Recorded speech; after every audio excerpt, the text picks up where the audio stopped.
اپنے گھر میں بیٹھ کے، اپنے کمرے میں بیٹھ کے، اپنے بیڈ روم میں، اپنے باتھ روم، جہاں تنہائی میسر آئے چیک کرنا ہے کہ میں فحائش اور منکرات میں کس میں مبتلا ہوں، ان کو میں چھوڑوں تو مجھے نماز کا کارڈ پنچ ہو جائے۔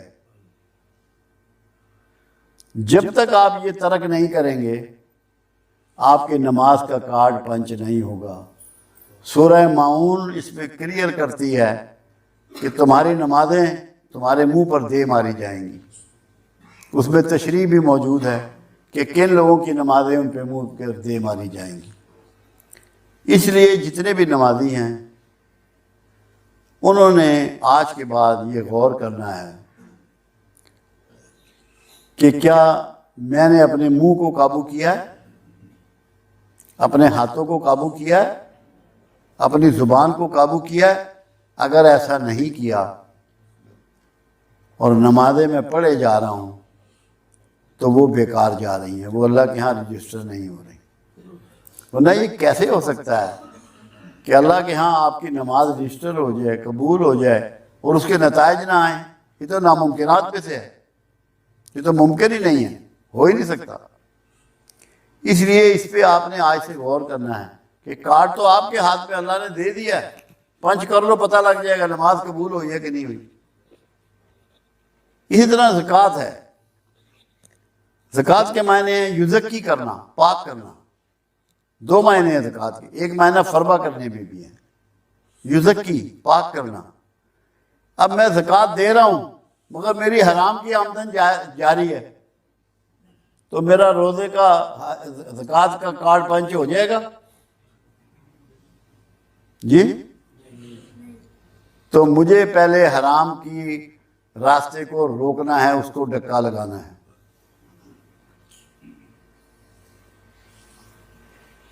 ابوبکر صدیق رضی اللہ تعالیٰ عنہ کا ایک جگہ کھانا ہوا،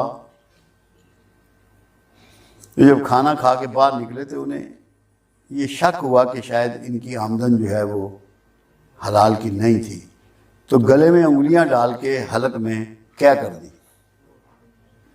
کیوں؟ نوالہ حرام جو ہے وہ آپ کی روحانیت کا سب سے بڑا دشمن ہے۔ جو آپ کا معاملہ جڑتا ہے کملی والے سے، آپ رسول اللہ صلی اللہ علیہ وسلم کے مقربین میں شامل ہوتے ہیں، ان کے قریب کے لوگوں میں شامل ہوتے ہیں، وہ حرام کھانے والا نہیں ہو سکتا بھلے آسمانوں پہ اڑے۔ تو زکوٰۃ کا کارڈ کب پنچ ہوگا؟ جب حرام کا راستہ بند ہوگا۔ اگر کسی ذریعے سے بھی حرام کی آمدن آپ کے پیٹ میں جا رہی ہے، آپ کے بچوں کے پیٹ میں جا رہی ہے، آپ یقین کر لیں کہ آپ کو اللہ کا قرب نصیب نہیں ہو سکتا۔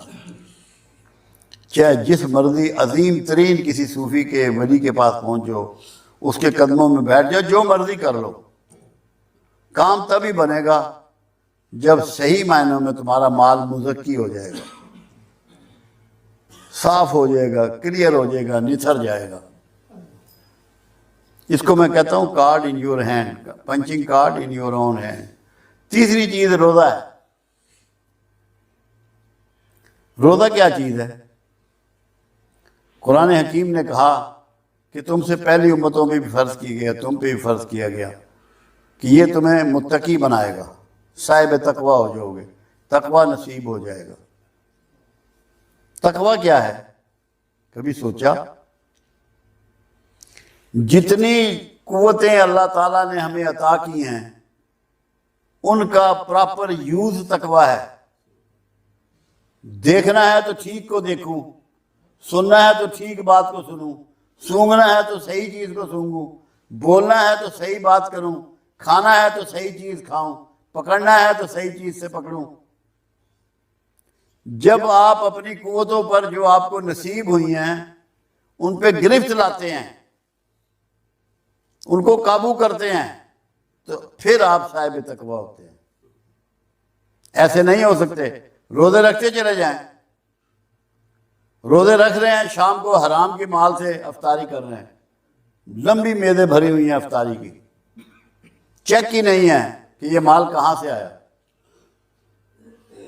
اور تقویٰ ایک اور چیز کو بھی کہتے ہیں کہ جب تیری تنہائی پاک ہو جائے. ظاہر ہے تو ہم عوام سے ڈر کے، ماحول سے ڈر کے، حکومت سے ڈر کے، معاشرے سے ڈر کے بہت سے کام چھپ کے کرتے ہیں. روزہ چیز ہی یہ سکھاتا ہے کہ اکیلے میں تم ہوتے ہو، گھر میں ہوتے ہو، نہ کھاتے ہو نہ پیتے ہو. تنہائی میں اللہ سے ڈرنے کا نام تقویٰ ہے. جب تم تنہائی میں اللہ سے ڈرنا شروع کر دو گے تو یہ سمجھ لو کہ روزے نے تمہیں بینیفٹ کر دیا ہے. تمہارے روزے کی سند مل جائے گی، مگر اس کے لیے تمہیں جب برا خیال آئے، شیطان ہمارے پیچھے لگا ہوا ہے، نفس ہمارے پیچھے لگا ہوا ہے، نفس بھی ہمیں ورگلاتا ہے، شیطان بھی ہمیں ورگلاتا ہے. آپ نے جھٹکنا ہے اس کو. اعوذ باللہ من الشیطان الرجیم پڑھ کے، لا حول ولا قوت الا باللہ العلی العظیم پڑھ کے، رسول اللہ صلی اللہ علیہ وسلم کا نام لے کر. جب عمر کا نام لینے سے، عمر کے گلی میں گزرنے سے شیطان بھاگتا ہے، تو جب آپ کملی والے کا نام لیں گے اپنی تنہائی میں تو شیطان نہیں بھاگے گا؟ یہ کیسے ہو سکتا ہے؟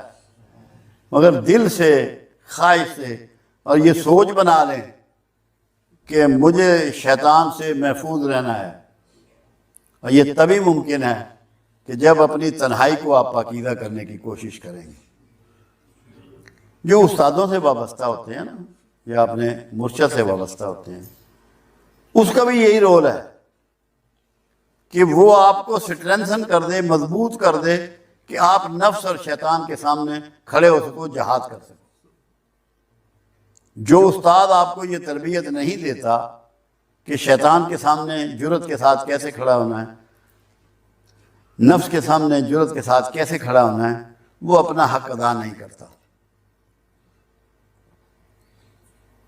یہ ضروری ہے. یہ کارڈ کو اپنے ہاتھ میں لینا جو ہے، یہ اسی طرح ہی ہے کہ آپ اس طرح روزہ رکھیں کہ آپ کی تنہائی میں کوئی دخل نہ ہو کسی کا. جب کسی کا خیال آئے، چاہے سجدے میں چلے جائیں، چاہے اللہ سے ہاتھ جوڑ کے معافی مانگنی شروع کر دیں کہ یا اللہ مجھے اپنے نفس کی چالوں سے بچا، مجھے شیطان کی چالوں سے بچا. پھر اللہ آپ کی مدد کرے گا. اپنے مرشد کو یاد کر لیں، رسول اللہ کو یاد کر لیں، مگر بچنا ہے اس سے، ورنہ روزہ کوئی نہیں ہے. آپ متقی نہیں بنیں گے. اور ہے کیا ہمارے پاس؟ 3 کیٹیگریز ہیں ہماری. پیدائشی طور پہ ہم مسلمان ہیں، اللہ کی فرما برداری سے ہم مومن بنتے ہیں جب اللہ کا کہنا مانتے ہیں، اور جب تقوی حاصل کر لیتے ہیں تو متقی بن جاتے ہیں. اور متقی ہی کنورٹ ہوتے ہیں اولیاء اللہ میں، وہی شفٹ ہوتے ہیں اولیاء اللہ. متقی بنے بغیر کوئی شخص ولایت کے درجے پہ فائز نہیں ہو سکتا. جو مرضی وظائف کر لے، جو مرضی کر لے، اس کے لیے پرہیزگاری ضروری ہے، کیونکہ اللہ کے ہاں جو سب سے بڑی مرتبت ہے وہ پرہیزگاروں کی ہے. اب چوتھی چیز حج ہے. اللہ کے حبیب صلی اللہ علیہ وسلم کا فرمان ہے کہ جس نے یہ اراکین 5 دن کے پورے کر لیے، حج کیا، اور اس نے کوئی فحش حرکت ان دنوں میں نہ کی، تو وہ ایسا ہو جاتا ہے جیسے 1 دن کا پیدا شدہ بچہ. اب جو 1 دن کا پیدا شدہ بچہ ہے اس میں کیا کمال ہوتا ہے؟ اس میں عصبیت نہیں ہوتی. آپ نے اس کی طرف ہاتھ بڑھائے، وہ آپ کی طرف مسکرا کے دیکھنا شروع کر دے گا. اسے نہیں پتا کہ آپ کیسے بندے ہیں، کون سے مسلک کے ہیں، کون سی مذہب کے ہیں، کون سے طریقے کے ہیں. تو حج کا مطلب کیا ہے؟ ہر غصہ، ہر نفرت، ہر ضد، ہر عصبیت، ہر گروپ بازی، ہر تفرقہ، اس سے نکلنا ہے، ورنہ حاجی کوئی نہیں. حج کا کارڈ پنچ نہیں ہوا. حج کا کارڈ تب پنچ ہوگا جب آپ معصوم بچے کی طرح اوپن ہارٹ ہو جائیں گے، ہر ایک کو ویلکم کریں گے، ہر ایک سے محبت کریں گے، ہر ایک کی عزت کریں گے. اگر یہ نہیں ہے تو اپنے آپ کو دھوکہ مت دیں.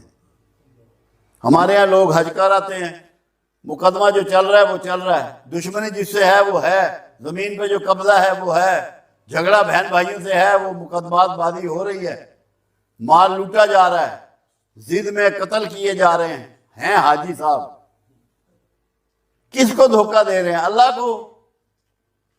اللہ دھوکہ کھاتا ہے؟ وہ دھوکہ اسے دے سکتا ہے؟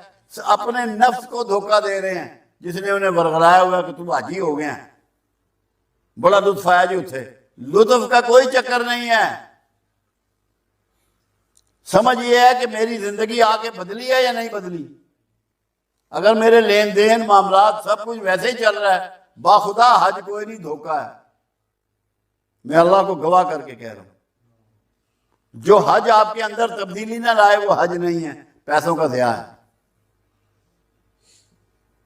اس کو سمجھنا ہے۔ یہ 4 چیزیں میں نے بیان کی، 5 چیزیں ہوتی ہیں، کلمہ طیبہ بھی ہے۔ کلمہ طیبہ کیا ہے؟ ہر الہ کی نفی کلمہ طیبہ ہے۔ الہ آپ کی دکان ہو سکتی ہے، آپ کا کھیت ہو سکتا ہے، آپ کی نوکری ہو سکتی ہے، آپ کا باغ ہو سکتا ہے، آپ کی فیکٹری ہو سکتی ہے، یہ سب آپ کے الہ بن جاتے ہیں۔ ان میں سے کسی پہ امید نہیں لگانی، تب آپ توحید کو پہنچیں گے۔ توحید تب مکمل ہوگی ورنہ نہیں ہوگی۔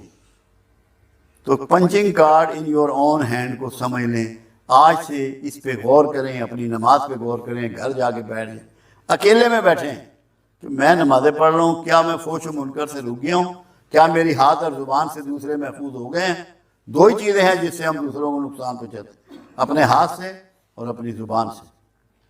کیا میری حرام کی آمدن بند ہو گئی ہے؟ کیا میں نے رشوت چھوڑ دی ہے؟ نمبر 2، مال بیچنا چھوڑ دیا، کم تولنا چھوڑ دیا، ملاوٹ چھوڑ دی ہے؟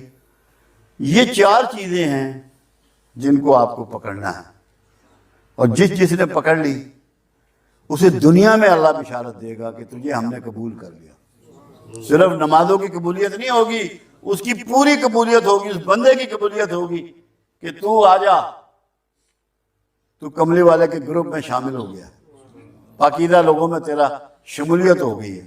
اللہ نے نہیں کہا اصحاب رسول کو رضی اللہ تعالیٰ عنہ کہ اللہ تم سے راضی ہو گیا؟ تو آج بھی وہ کہہ سکتا ہے، اللہ کو کوئی روک دیا کسی نے کہ آپ سے اپنی رضا کا اظہار کرے؟ کرتا نہیں، اپنے بڑے بڑے ولیوں سے ساری بشارتیں دیتا ہے، ساری بات کرتا ہے۔ تو ایسا تو نہیں ہے نا کہ اللہ نے کسی کو روک رکھا ہے کہ یہ ولایت پہ فائد نہیں ہو سکتا۔ اللہ نے کوئی کسی کو مایوس کیا ہے کبھی یا اپنے انعامات کو روکا ہے؟ اس کے انعامات تو جاری و ساری ہیں، ہمیں غور کرنا ہے۔ اس لیے آج سے آپ سب نے یہ غور کرنا ہے کہ میرا کارڈ جو ہے وہ پنچ ہوا ہے یا نہیں ہوا۔ اللہ آپ کا اور میرا حامی و ناصر ہو۔